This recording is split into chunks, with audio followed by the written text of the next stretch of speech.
Welcome to Ear Biscuits, the podcast where two lifelong friends talk about life for a long time. I'm Rhett. And I'm Link. This week at the round table of dim lighting, we're gonna get weird, y'all. I mean, it's gonna happen. Why? Because we put out a prompt. We put out a tweet that said, finish this sentence for an upcoming #Ear Biscuits discussion. Am I weird because I blank? And I will say that this is a little inside baseball, a little internal, and I don't mean like going to the doctor. I mean, I'm gonna tell you a little background on how we arrived at this question.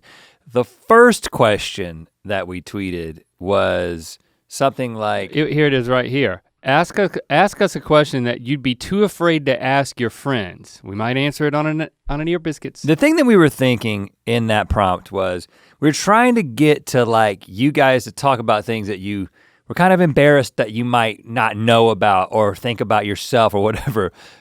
But I think the mistake was when we said your friends, because people said things like, are you in love with me? Or stuff like that, things that we wouldn't have any insight Am I annoying? And so we went back to the drawing board and got more specific with the am I weird because I blank, and you delivered. Yeah, I think we may be doing more of those type of prompts, but I mean, you would be amazed at the amount of discussions we have around putting these prompts out there, because, you know, it's kind of like fishing. You don't know exactly what we have an idea what we want to get. Gotta have the right lure. I want to catch a fish. Gotta have the right bait. I don't want to catch a turtle, so to speak. So we have to, and can I back out even a little bit further and say, yeah. just the fact that we can— That's you backing out. We can say, you know what? Finish this sentence on social media. Am I weird because I blank? And then people respond. People fill in the blank with things that they legitimately do and legitimately question whether it makes them strange or weird. This is fascinating to you. They are that willing. I mean, it's just a reality check. We're at a place in our lives where we can tweet something like that and people will respond. There's plenty of people who anybody can get a Twitter account, right? Are you just talking about the function of having followers? Yes. anybody can say, I'm thankful for followers. Am I weird? Man. Finish this sentence. Am I weird because I blank? And then nobody will respond. Well, I think what you're Maybe getting three at of their is friends. Sometimes I see people with 1 to 2 followers like put out a Twitter poll, and I'm like, I mean, nothing against having 1 or 2 followers, but if you've got 1 or 2 followers, your poll results are going to they're going to be a little shallow, incomplete. Yeah, not indicative of much other than your 1 or 2 followers. You know what? It's nice to be in a place where we can ask people questions that prompt them to put themselves in compromised positions.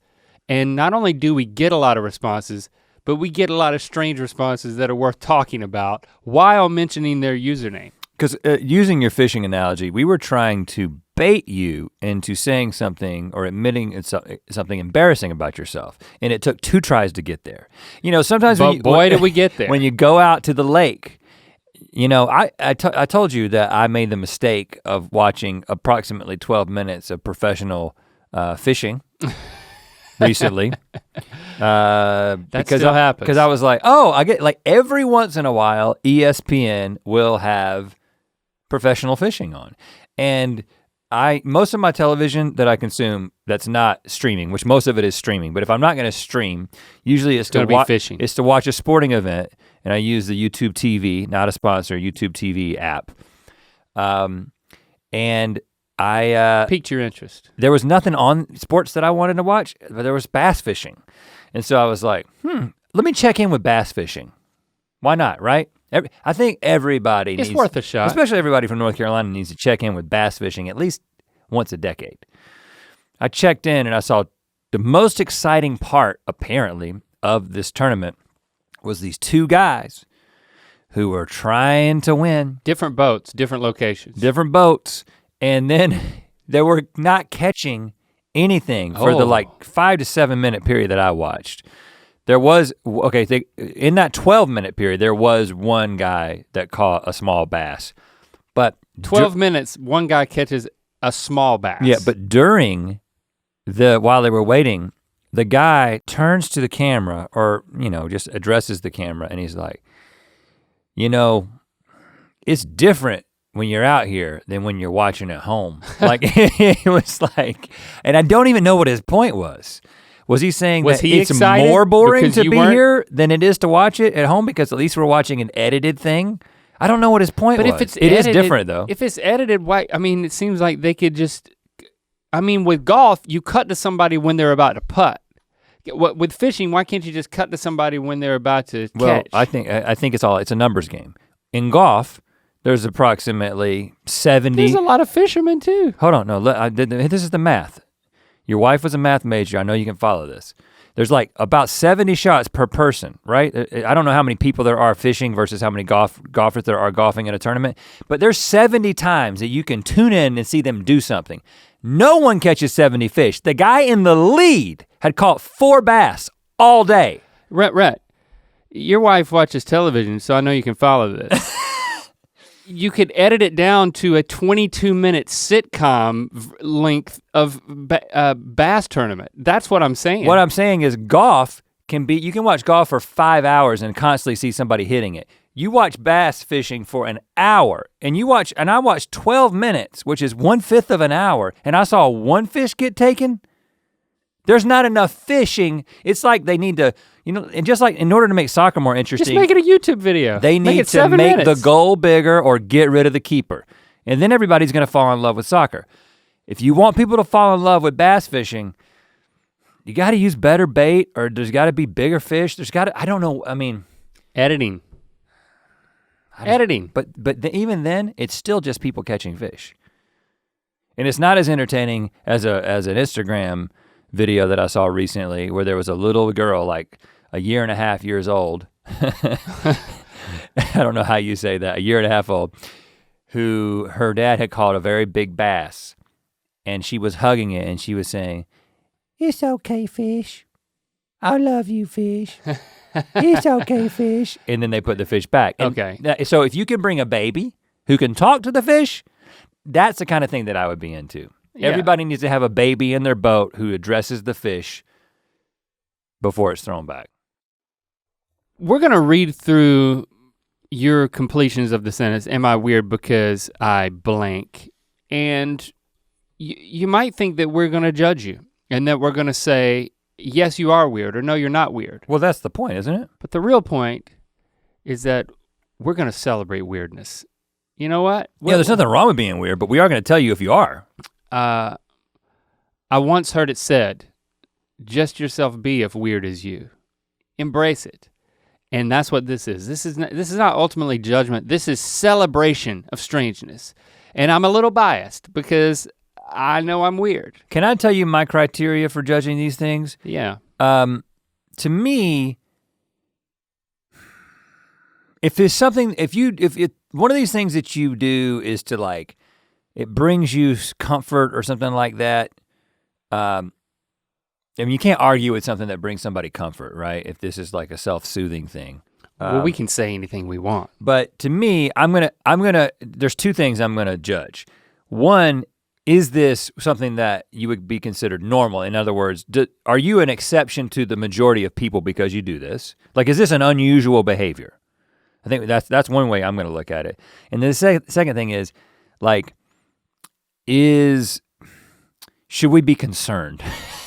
You know what I'm saying? Like, should we be concerned about you? Well, let's get into it. Aubrey Stamey replied to us. She tweeted, "Am I weird because I rub my feet together to fall asleep?" Are you a cricket?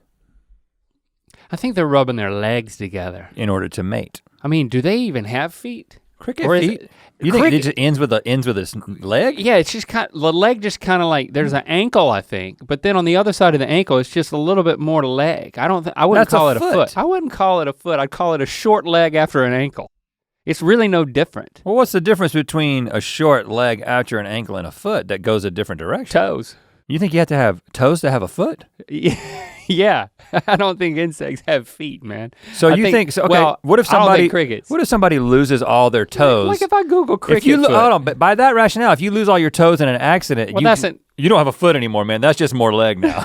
That's not. Well, I don't want to get into like. Why you get to go straight to maiming? Because I gotta find logic somewhere. All right, I just searched cricket foot, which is a great name for a band. The only thing that came up was like a close up of a cleat on someone who's playing cricket, the Australian version of baseball. I wonder how many actions. I think I could get into that before bass fishing. Watching cricket. Now I just said that cricket was Australian baseball, but cricket is from where? Well, I mean, I think it's a British origin. Yeah. Because it's made its way to. It's very popular in Australia. It's very popular in India. It's very popular in places that the British colonized. I'm scrolling down. Nothing is related to the insect cricket. Can you do cricket leg? Hold on. Cricket feet in bed is a related search to cricket foot. I'm gonna click on that. Oh, we found it. We found what this Does anybody young lady else is asking about. I didn't know this was a Reddit thread. There's a Reddit thread called Does Anybody Else? DAE. I'm gonna have to follow this. As soon as I hop in bed and lay down, this is somebody's post. Kristen Bryant from 4 years ago. And this is answering your question, is this normal? We're about to find that out.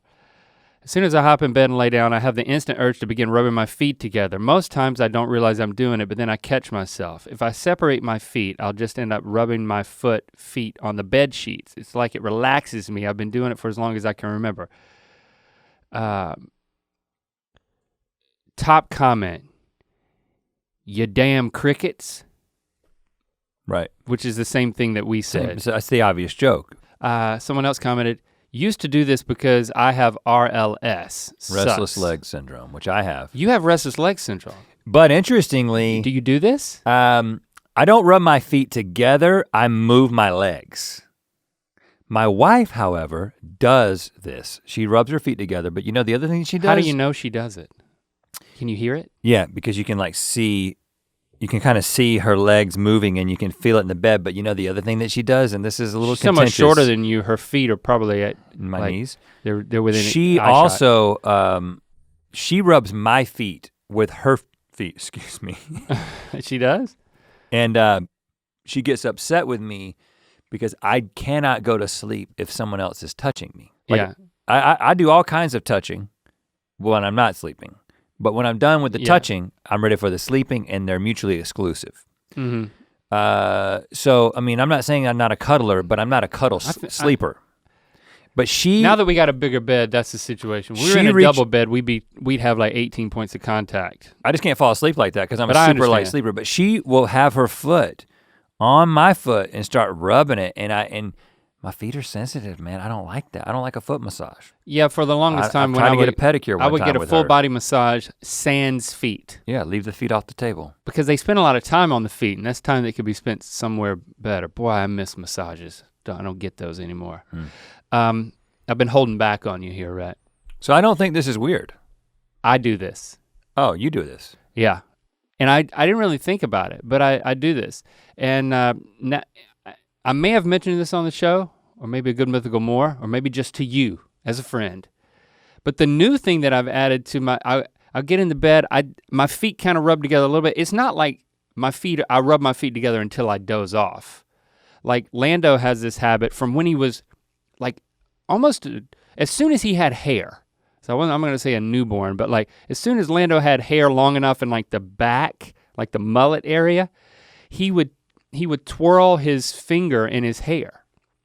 And as long as I can remember, he's done it, and he still does it. It's kind of like a way that he falls asleep. And as a toddler, he would twist his finger in his hair, and then we'd put him to bed, and then he would be crying, and we go back in there, and his finger would be caught. He would have knotted his finger and not be able to get it out. Christy had to use scissors and cut his finger off, to cut the knot out. Yeah. But I'll just do it for just to oh, I'm in bed, I'm finding my spot. My feet rub together a little bit, and then I started shifting my hips, and my lower back would pop. Mm-hmm. And now, every single time, right before I go to sleep, I'll I'll Shakira my hips. You need the pop now. And then it pops right there, and it's and if you don't get a pop, you go to sleep with a sense of inadequacy. Yeah. So I now know about this. I'm becoming like a baseball player that's like got this routine or before. a cricket player to stay on subject.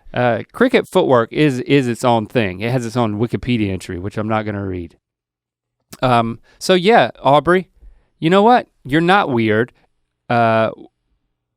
Jesse has spoken, Link has spoken, and a lot of Redditors have spoken. Kiki Canuck said, I thought everyone did this. If not, why not? It feels amazing. My husband and I both do it, including with each other's feet. Yeah, see, there you go. That's what my wife is trying to do to me. So there you go. If you haven't tried it, try it. And put a little Shakira into it. See, look at that. All right, so. This might surprise kind of a you. letdown, it wasn't weird. This might surprise you. Tom Dawes Magic, who, based on his profile, I think he's a real magician. I think he seems like a magician, yeah. He has a deck of cards in his profile picture. He's holding a deck of cards right next to his cheek, lovingly. Well, because you got to get it in the picture of the Twitter picture. His magicians, they have. I don't think he typically holds it next to his face. They have a relationship with cards that is borderline inappropriate. Yeah, so Tom, you are weird because you're a magician, but that's not what you're asking. Am I weird because I bite my fingernails and floss my teeth with them? Embarrassed emoji. Well, I do this. Well, I mean, does it work? Okay, so I no longer bite my fingernails, but I bit my fingernails consistently, exclusively, as a way of trimming my fingernails up until 3 years ago. Would you consider it a habit? Because I bite my fingernails and it's been a habit that I haven't been able to break. It was not a nervous habit. It was this is how I deal with my fingernails getting too long. Honestly. It was like, my fingernails are too long. We're not an organized household, so it's like finding the nail clippers. It's like they're not always in the same place. And so I just was like, okay, I'll just start biting them. So it wasn't a nervous thing, it was a functional thing. Why did you stop? Because I had the, you might notice this if you ever see close-ups of my hands, but you're like, what the hell is happening with Rhett's fingernails? I talked about this before, but I've got the basically like psoriasis under my fingernails, right? So does it taste bad? It tastes great. Oh, God. But like the fingernail will detach in some places, right? And so what I found is like it's happening right there. See how it's getting white right there? Oh, it makes it white because there's space. And I found that it's much easier to manage them if I use a sharp thing and then like file them down. It seems to help with the problem. I don't know why. Plus we shouldn't be, we've gotten strict about not putting our hands in our mouths and in our eyes and stuff. But when I used to do this on a regular basis, I would take one and then I never even thought about the fact that I was doing this, and I would not have called it flossing, but definitely I would see which teeth I could get it in between, especially the two front ones. I put it in there and I'd start moving it back and forth. Just that was a habit. It was less of a I'm flossing and more of a habit, but it was technically flossing. I was flossing with fingernails. I'm making a gross out face because it just seems a little gross to me. It is gross, and I am not a magician, and I've never been a magician, and I've never even thought about being a magician, but yet I still do this. I think they're unrelated then. Okay, well I was just trying that on for size. Well, I think this is gross. I think it's weird. I mean, if it were your toenails, it would be even more gross. People, the whole cutting and sniffing your toenails. I do not bite my toenails, never did. But I could, I'm flexible enough. But I mean, there is this urge to smell your own toenail, and I don't know. I do that. Why? Because it's amazing how awful it can smell sometimes. And I'm just like, what happened? What got caught under there? But there is something, there's like a primal urge associated with it. It's like that Why does a dog smell its own shit sometimes? Because I saw Barbara doing it the other day. I asked her, she did not respond. Because they learned something. Well, I learned something about myself when I smell my toenail clippings. Like something is wrong with my feet. I need to do something about it. But how many times do you need to learn that? I think that No, the there's a primal desire. urge is different than that. It's not diagnostic. You're right. It's like eating black licorice, honestly. For me, it's extremely bad. Like if there's something in a room that smells awful, I can't help but smell it. If there's something in a movie that's really difficult to watch, I do not turn away. If I go by a wreck, I look to see if there's a body with a sheet over it. I'm that guy. Okay, so we're back to the I think it was called pseudomasochistic tendency when we were talking about eating spicy foods. Yeah. So maybe there's something in there. Of course, I'm not a magician, so right. So neither of us wouldn't know for sure. I do think that this is, people do it. It's gross, but gross doesn't automatically mean weird. I think weird is kind of like, if something's gross, it increases the chances of it being weird if it's also strange, or inventive. Like I've never heard of this before. The fact that you do this. Did this. Okay, whatever. Then, I don't know, I'm hesitant to say this is weird. I think it's weird. I think the average person, when he's seeing definitely if they witness this. Yeah, if someone else sees you do it, I think dude's weird. Then you become a weird person. You're on the weird spectrum. I also think he has an ace up his sleeve. In this case. Okay. We got more of these to go through, but we also want to remind you that we have a website. We've done it. We finally did it. We got a website. Mythical.com. Mythical.com. We've had it for quite a while. Oh, actually. That's right. Yeah, I was just kind of talking like in this lifetime we've got it. It used to be called rhettandlink.com, and then we're like, you know what? This ain't about us. This is about a world that we're all a part of. And at where Mythical, you can buy things. Yeah, right. That's really the reason you should and go identify with the world that you're a part of. We're all in this together, but the only way to really know it is to wear it. And if you want to get something from mythical.com with standard shipping and receive it by Christmas, you have to order it no later than December 10th. I think the coloring book is there got might be some exceptions. It's got its to own pipeline, but for most everything else, December 10th for domestic standard shipping to get it by Christmas. Mythical.com, we got all types of gifts and gift cards. Gifted up. I'm on the third day in a row of not taking my allergy pill. I've noticed you've been sneezing. And I sneezed 9 times in a row this morning. That does not happen to me. That's a lot. I'm slightly allergic to. There's something floating around. I'm slightly allergic to dogs. Like when I got my allergy test a few years ago, dogs and cats registered on the very, very low. But like I ran out of my, I'm a Zyrtec man. And I ran out and I haven't gotten any more.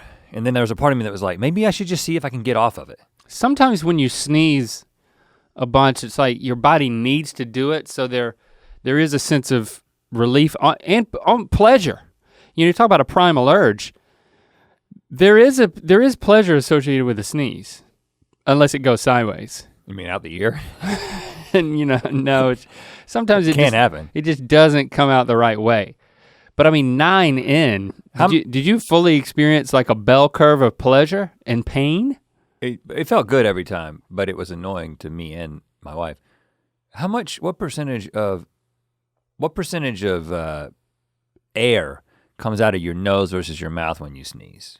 Mostly out my mouth, unless I've made a decision to force it. To force it out of my nose in order to like get I call that a power blow. Yeah, I'm really scared of that. So yeah. It comes out, it doesn't accomplish much because it's almost all mouth. A lot of force. If you force like 95% of that force through your nose, your eyes might. I mean, you got a deviated septum.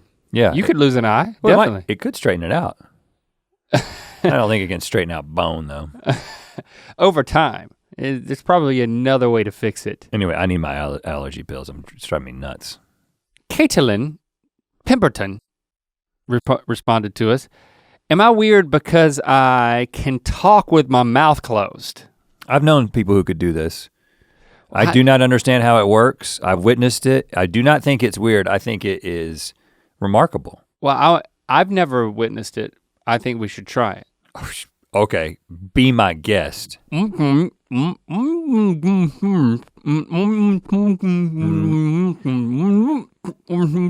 even close. Can you understand what I'm saying? Not even close. You're making a series of humming noises. That's all I hear. It's like I'm hearing somebody through a wall. My lips are still together, but I'm trying to speak normally. Yeah. I'm not even gonna attempt it. Sure, attempt it. Hold on, you're not saying anything. Yeah, but I can't do it. Say something. I'm saying my lips are still together. Don't say that, I said that. You say something different.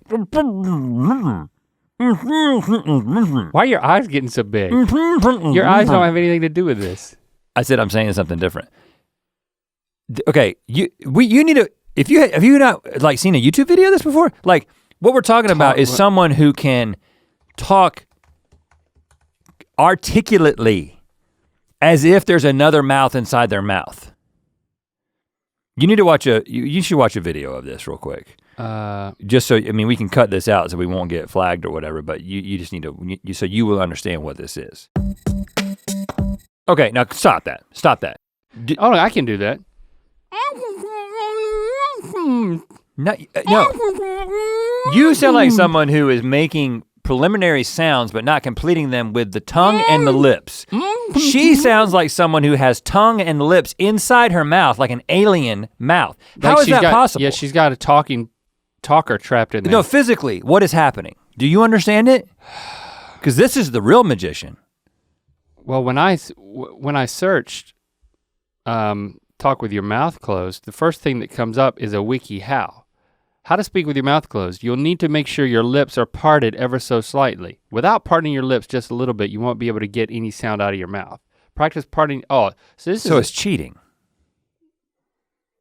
WikiHow's never reliable though.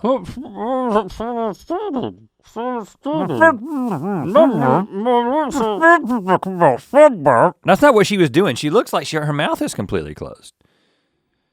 Yeah, this is not, WikiHow is off the rails. Touch your teeth together. Make sure your tongue can move.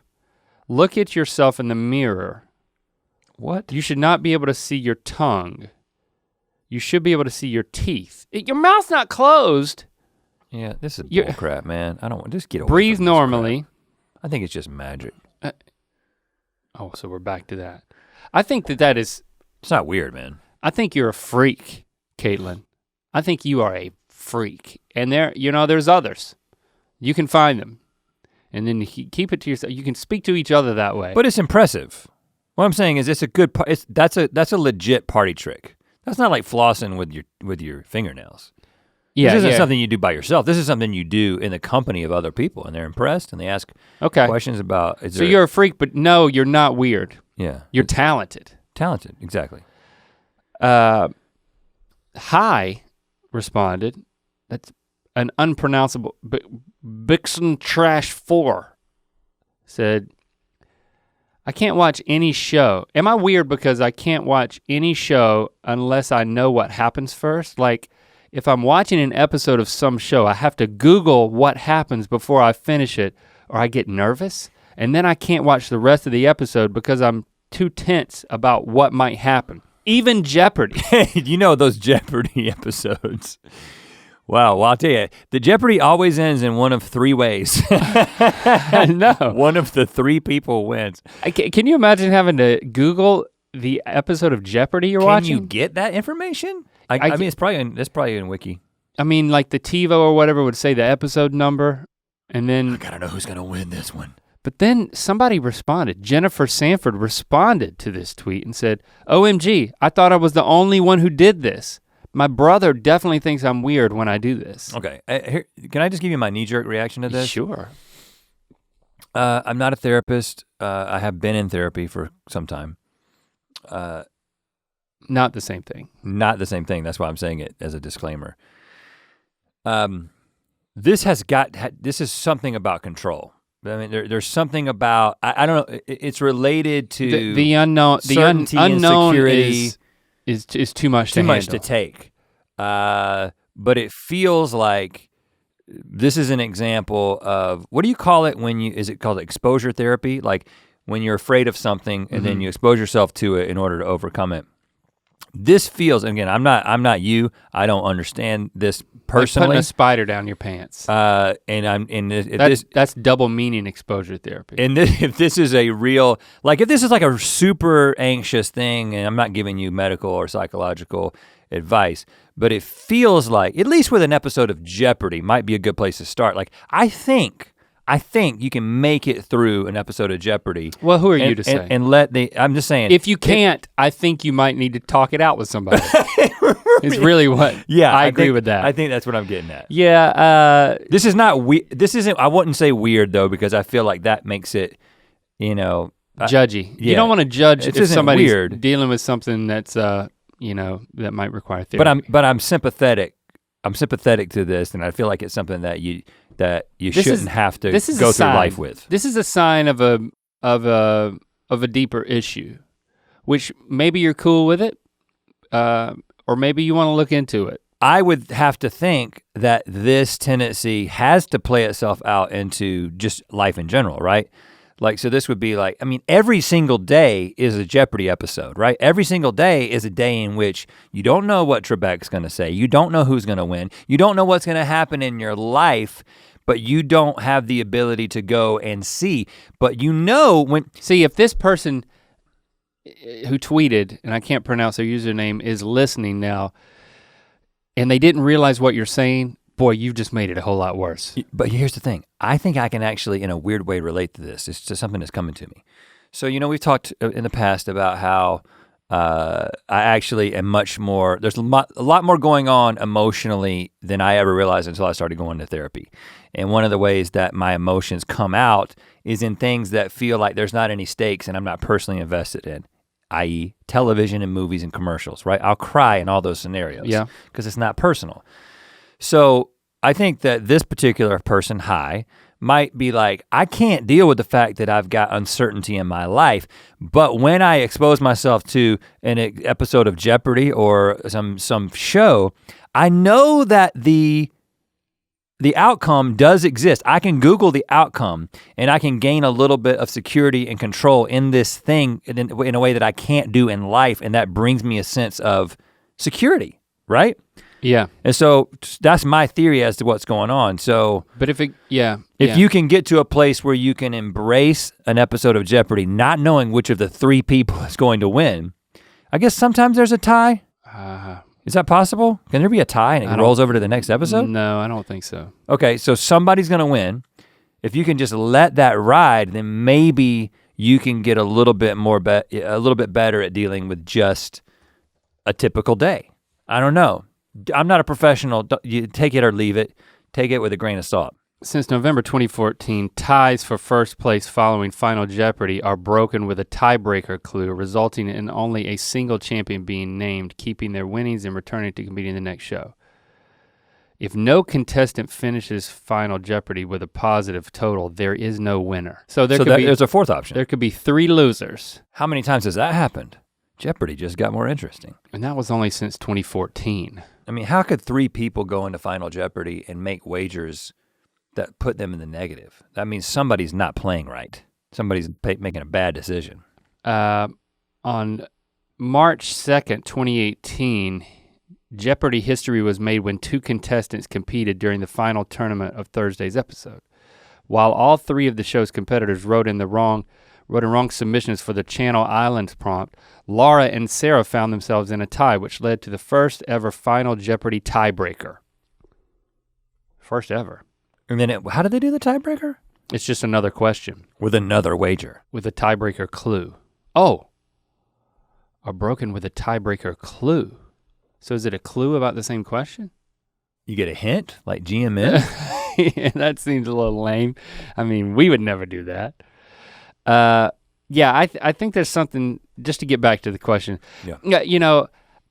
With all the Googling I'm doing today, I did some preemptive Googling when I picked this question, and I could not find something to Google that would bring up people who related to this. Unlike the rubbing your feet together, it's I can't Google do you have to look up the results of a show before you can watch it? I know people who read, and I've done this. I Googled that, but nothing came up. As a kid, I would look at like the last sentence of a book. But it was for like a different reason. It wasn't to know how it was gonna end necessarily. It was just because it was there to be read. I don't. There's an anxiety, yeah. And I don't do that, by the way. I don't do it anymore. There's something going on here.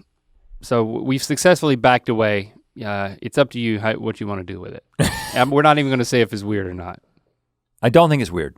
I think it's not weird. Emily Little tweeted at us, am I weird because I won't watch a movie more than once? Okay, more of a general topic. I feel like I'm one of these people. I know that I'm a weird person, so by the associative principle, Emily, you are also weird. No, I had to work up a lot of energy to rewatch The Big Lebowski, which, as we established, is both of our favorite comedies of all time. It had been so long since I watched it. When we were talking to our college friends, they always reference it so much. I'm like, you know what? I'd like to see this after like over a decade of not watching it. But I rarely, and I always thought it was like movie lovers and people who are like really like students of film, they should watch the same movie again and again. I mean, you gain insight through that. But like a normal viewer, I just haven't related to it. I feel like there's so much stuff out there. It's hard for me to justify to myself the investment of time to rewatch something that I already know what's gonna happen. Kind of to the last point. Yeah, it's not as fun. Here's what I find interesting about this situation between me and you is that I don't watch the same movie twice. I don't do the same thing twice. I don't eat the same meal twice. I don't go to the same restaurant twice. I don't go to the same city on vacation twice. But interestingly, you do that, right? Like, you guys will go to the same place on vacation. Like, you find something that you like. But it's not the same experience. But watching a show is a different experience. It's a compromised experience. Like the surprise of what's gonna happen. Because I'm also, I'm the stickler of sticklers when it comes to trailers. I mean spoilers. Well, trailers. I don't watch trailers of movies I'm gonna watch. And I don't wanna read anything about them if I know I'm gonna watch them. Because it just takes away from the experience. Like it annoys me.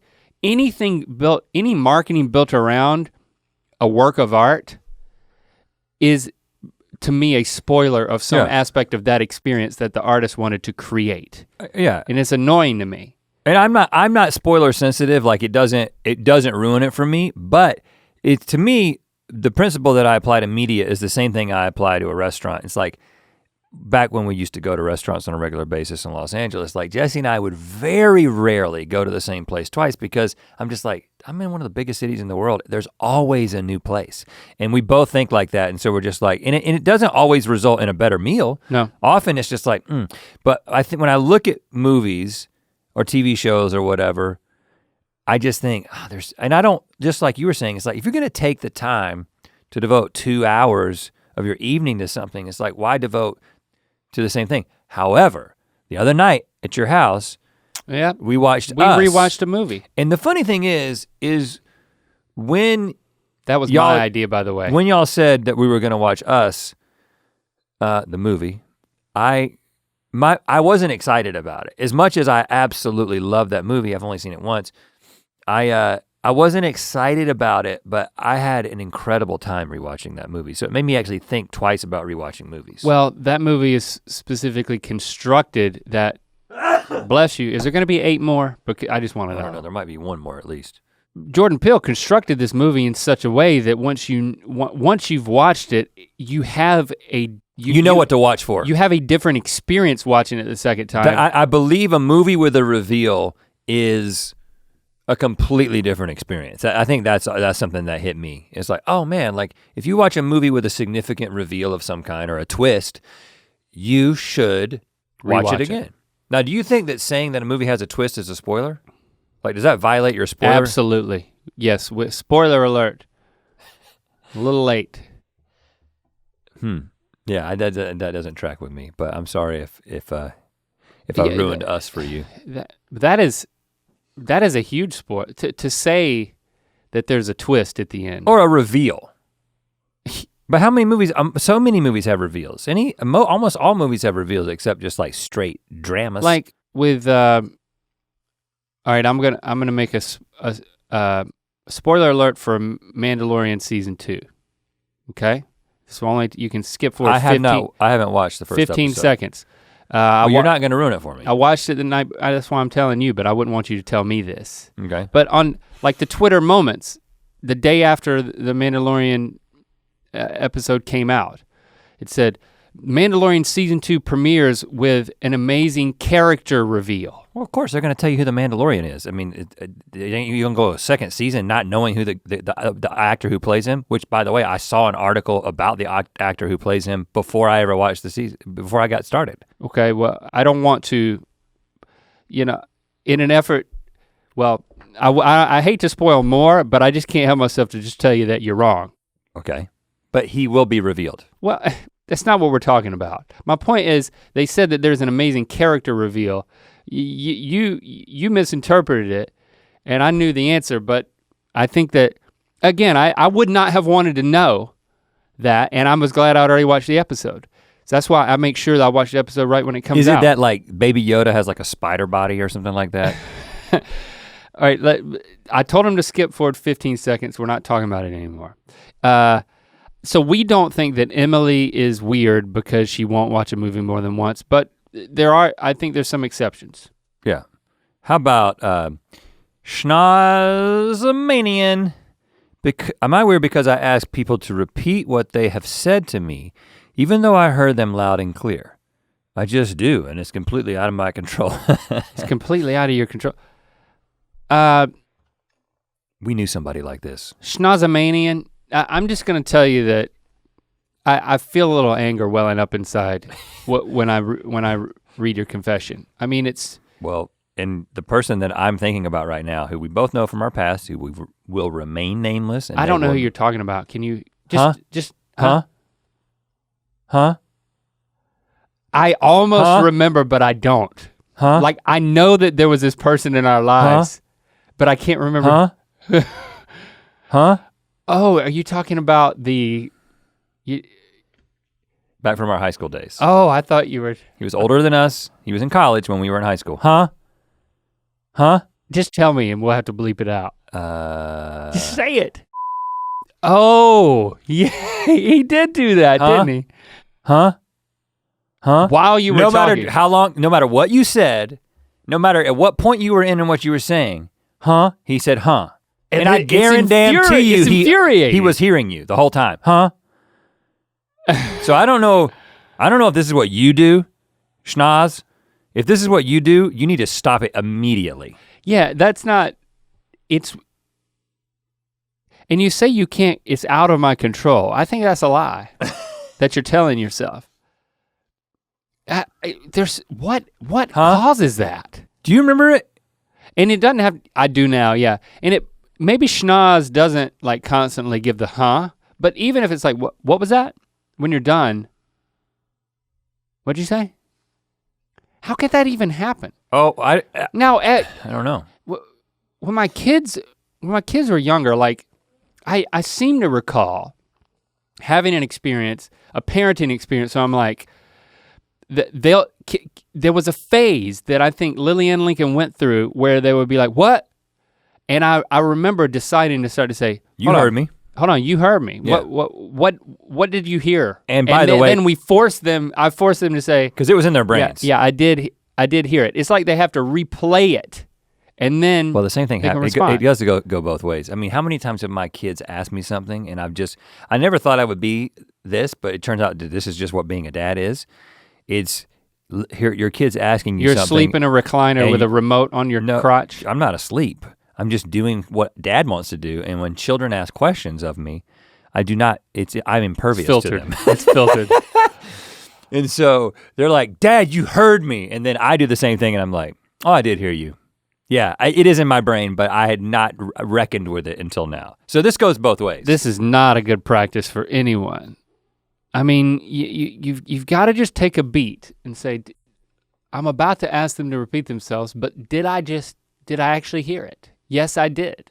I'm hearing it again now in my memory. I'm responding to it. Yeah. I'm not burdening somebody to say something again. And I don't think this is weird. I think this is based on my experience. This is just annoying. To be completely harsh and honest about it. Again, and I'm just going off of my personal experience with it from this one person. Well, I think that might be our next.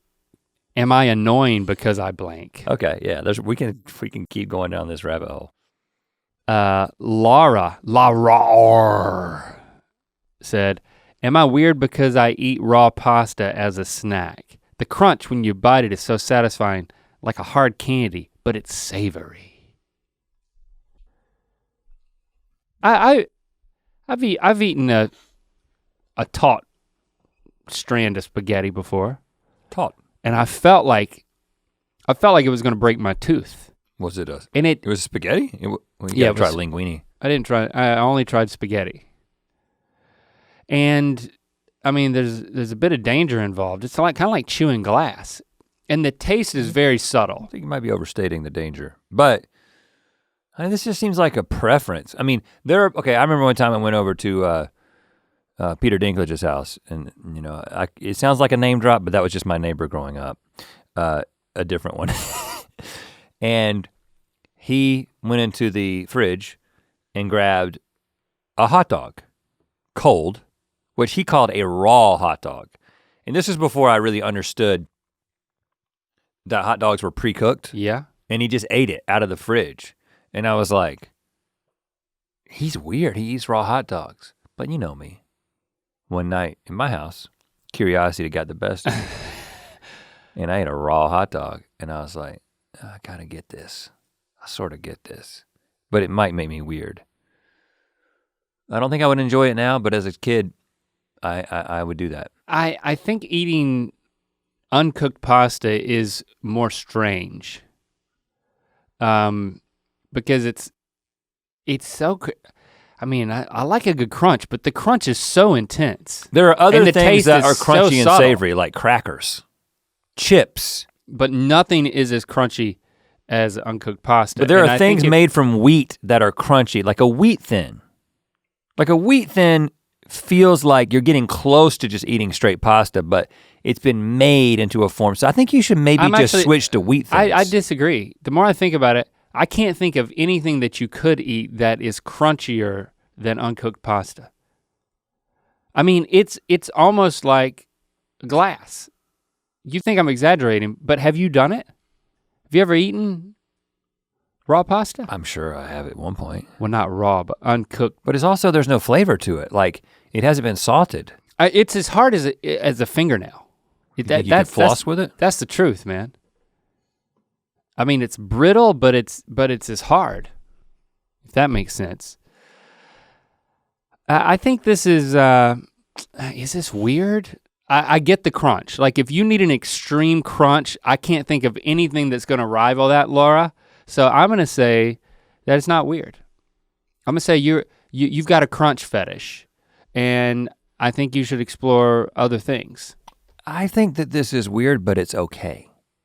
You know what I'm saying? Like, yeah, that's why I use the word fetish. I think that's what fetish means to me. Weird, but okay, no judgment. Okay, well, if I was inventing a character for a story, and there's the principle that Blake Snyder talks about, a limp and an eye patch. You give every character in a narrative something notable, makes them a little bit different. Okay. I think that this character eats raw pasta. Yeah, that's a good character trait. It's like that's fun. To me, it's a little quirky, and I would get into weird. I think it's weird, but it's good weird.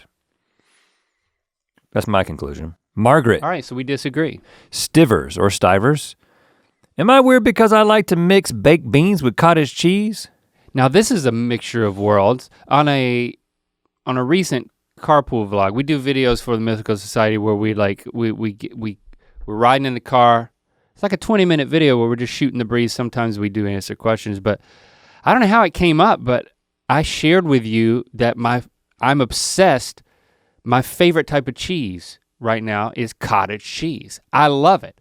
I love to put a bowl of that sloppy, oozy, white, what are those, like nodules of cottage cheese in a bowl, throw some walnuts on it, I'm and some surprised dried that you blueberries. like it because you kind of get grossed out by cheese sometimes. And I think cottage cheese, while I also like it. It's like it feels like the grossest kind of cheese besides maybe blue cheese. It's like a cereal. It tastes bland. It's in a bowl. I eat it with a spoon. Why is it called cottage? A cereal experience, but have you ever had it protein? Have you ever had it in a cottage? I fancy my house a cottage. Why is it a cottage? Is it made in cottages? Or is it made from a region that has a lot of cottages? All right, man. I've been pretty good at Googling. Why You're is a good it Googler. called cottage cheese?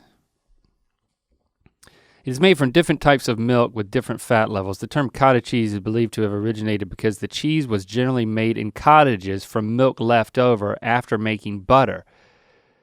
The cheese is creamy, lumpy, and sold in pots. Cottage cheese. This is from cheese.com, by the way. I think, okay, the way I'm interpreting what you just read is that more traditional cheese, like say a cheddar, is a result of a process, an intentional process, like by a cheese maker.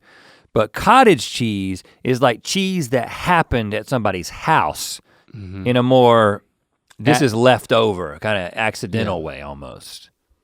Cottage cheese is thought to be the first cheese made in America. Yeah, this is making lots of sense. For centuries, farmers in Europe made fresh farmhouse cheeses with naturally soured milk after separating the curds from the whey. Immigrants to America brought the tradition of fresh cheese making with them, and by the mid-1800s, the term cottage cheese entered the American vocabulary. Cottage cheese is sold both plain and added It's flavors. the original cheese. Cottage cheese is the original American cheese? Yeah, just like me. Sorry, I'm sniffing, man. You should. I think we have Zyrtec here at the office. I'm gonna get some in a second. I didn't think the withdrawal would be this bad. I read a whole Reddit thread about Zyrtec withdrawal. Some people have crazy itching happen. It's not happening to me, I just got the sniffies. What are your toenails smell like? That's gonna be an indicator. Probably couldn't smell them right now. I was also told that eating cottage cheese before you go to bed is good. Dreams. Is good for it's a good way to get the type of protein casein that your body needs when you're sleeping. Casein, slow release protein. I mean, the theory is because unlike whey protein, which is an immediate release, which you should do like right after you work out because your muscles are hungry for it, you take casein before you go to sleep, and you can buy casein just as a powder. Sometimes I'll drink like a thing. Just get it in the cottage. But maybe I should just do the cottage cheese. And also dairy before you go to sleep. My experience is causes you to have crazy dreams. I don't know what the connection is two there. for one, because I'm starting to eat cottage cheese. But the question was mixing beans with cottage cheese. That is weird. That's weird. I've never heard of that. Beans and cheese, bean and cheese burrito, that's a thing. But beans and cottage cheese is not warm. Cottage cheese is cold. I mean, if I search beans and cottage cheese, what complements cottage cheese, people ask?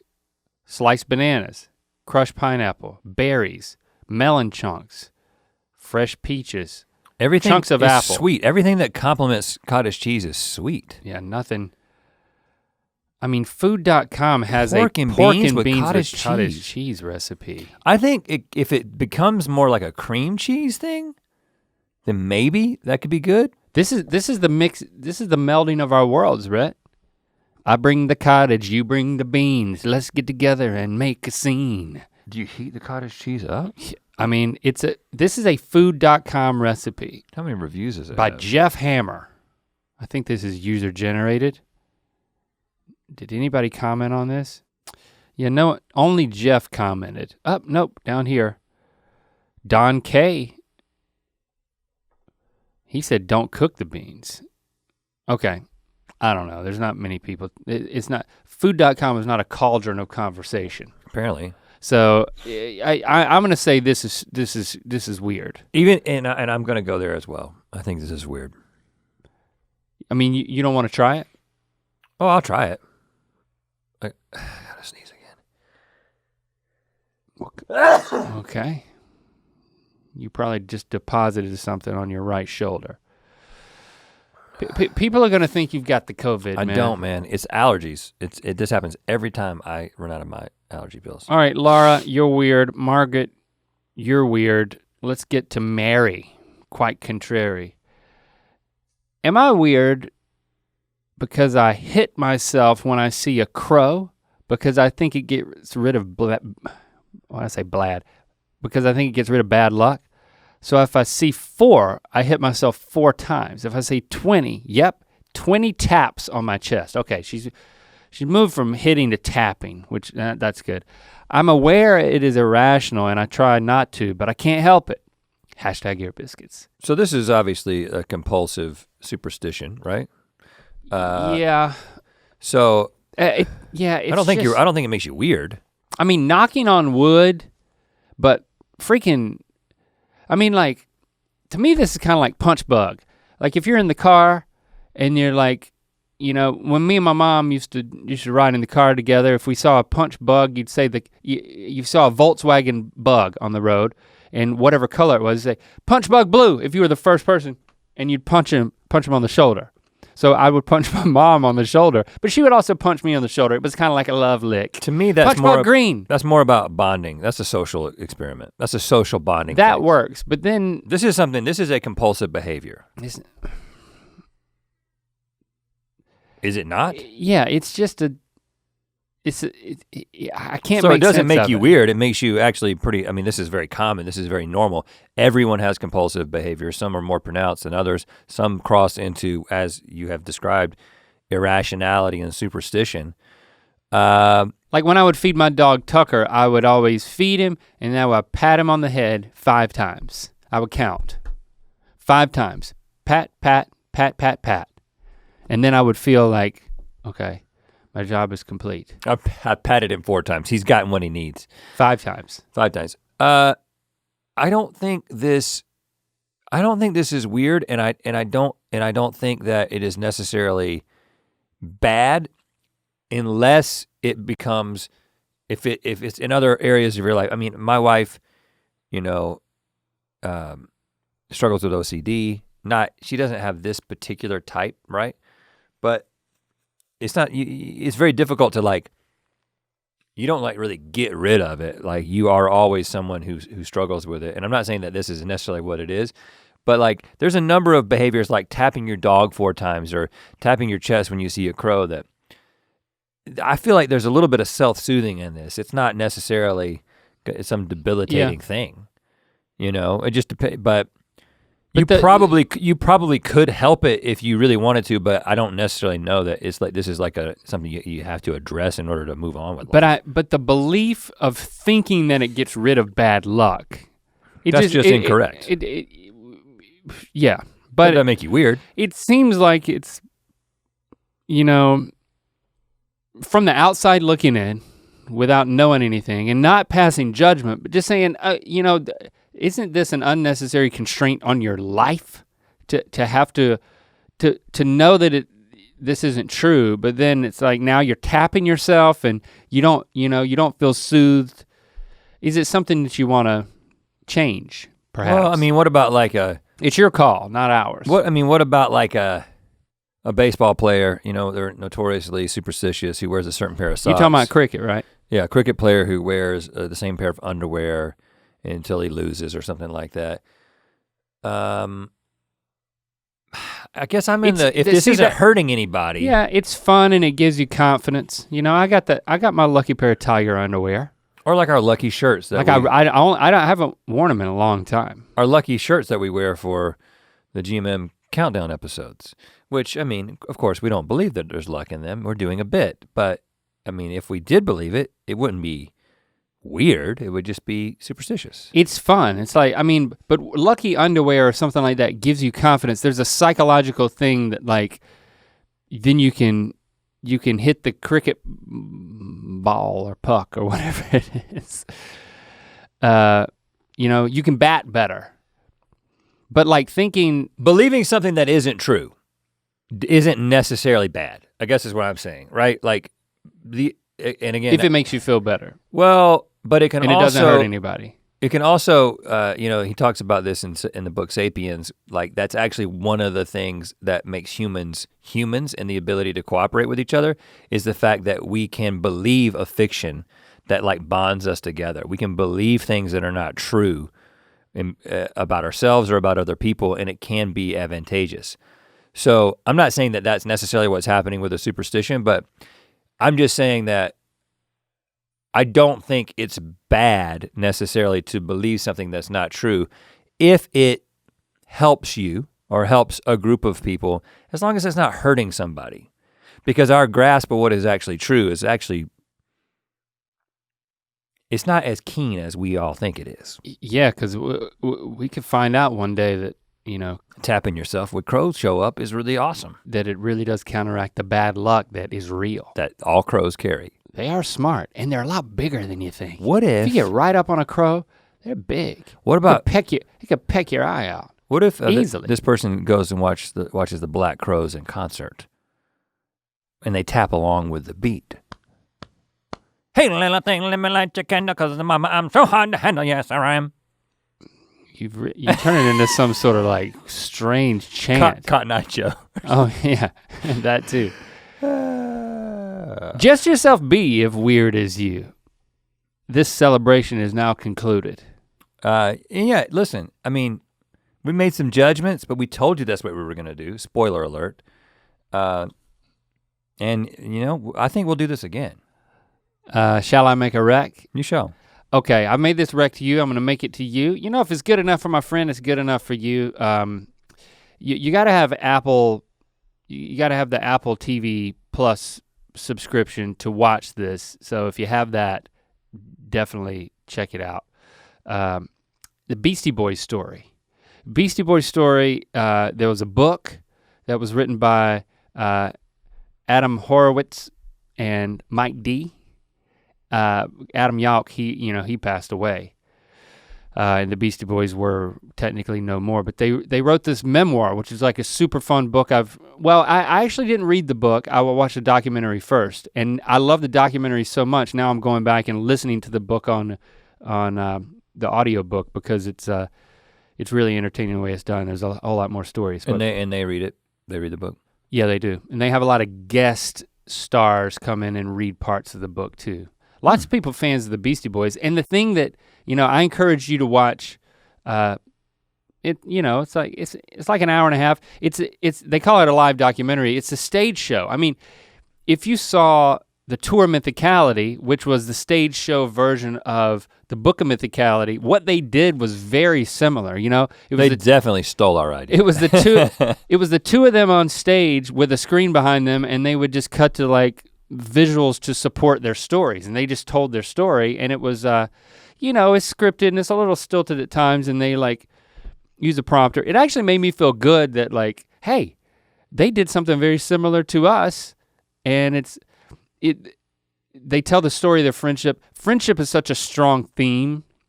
So even if you're not a fan of their music, I would say the first half is, they go chronological. It's about how the band started, and it's a crazy story, but it's really the second half of the documentary. Wouldn't you agree, where it like really starts to sing, like once they achieved their initial fame, and then I just related to it so much from a creative standpoint, like working closely with a lifelong friend of mine and having to pivot from early successes to find later successes in their career. And just it was very inspiring to me because I related to so much of it. Yeah, I thought it was great. I mean, I didn't know, I knew so little about them, and the thing we talked about is we were trying to figure out why we weren't more of a fan of all them. Along the way, yeah. Like especially like in the 90s when we were in high school, because we were like listening to 311, and I mean 311 is no Beastie Boys. You know what I'm saying? It's just interesting that's what we gravitated towards. But fascinating story, just the way things worked back in the day in the music industry, and the way things kind of came up with like the new genre being invented. So I enjoyed all of it. I thought the beginning was awesome too, because it's just fascinating to see how all that came together back in the MTV days and the way it worked. So foreign. The thing that I really appreciated was they processed their entire experience through a lens of like a maturity that they grew into over time. You know, they said it's not that we became adults as much as we kind of just gained some maturity. You know, in a lot of ways that I don't think, in a way that I relate to, in a lot of ways I don't feel like an adult, but I feel like I have this, I can look back on our career with like this level of maturity. And you know, we haven't pivoted as much as they did. You know, from their first album and like the becoming this like, becoming the trope that they were making fun of while on tour, like this fight for your right to party guys, and then coming to grips with how that wasn't who they truly were. I just really enjoyed how they processed it and presented it with like this retrospective wisdom that I didn't know was there. It's like, you know, that Adam Yauch, you know, he became this crusader for Tibet, and you know, he's a fascinating guy, and you get to know him through the lens of his friends talking about him, which I thought was really cool too. Yeah. So it was a great tribute to him. It's very moving. If you like the tour Mythicality, I think you know, and if you, I could see how Mythical Beasts process us. I kind of put myself in their shoes, and because you put less pressure on, and being a fan of the Beastie Boys them as and performers in that moment, because you're kind of taking in their story. Yeah, and I started to, I really understood each of them as an individual and began to understand their personalities, and I felt like I got to know them and appreciate who they were. And then in going back and listening to those albums that we should have been into, you're right, before, I had this appreciation for the albums because I had an appreciation for who they were as people and the journeys that they had been on. And I feel good that we've given that to Mythical Beasts. You know, we brought them, they understand our journey. They know us as people. They know our quirks. They know our differences. They know what makes us work together, and they're pulling for us in the way that I was pulling for them in their story. So when it seemed like they broke up without even talking about it, that was a great point. Spoiler alert! To see what happened from that in that moment, you know, and how they're just real people. Yeah. And they put it all out there. So the Beastie Boys story. Beastie Boys story. Recommended. Now what? Well, we just say #Ear Biscuits to continue the conversation on the interwebs. To watch more Ear Biscuits, click on the playlist on the right. To watch the previous episode of Ear Biscuits, click on the playlist to the left. And don't forget to click on the circular icon to subscribe. If you prefer to listen to this podcast, it's available on all your favorite podcast platforms. Thanks for being your mythical best.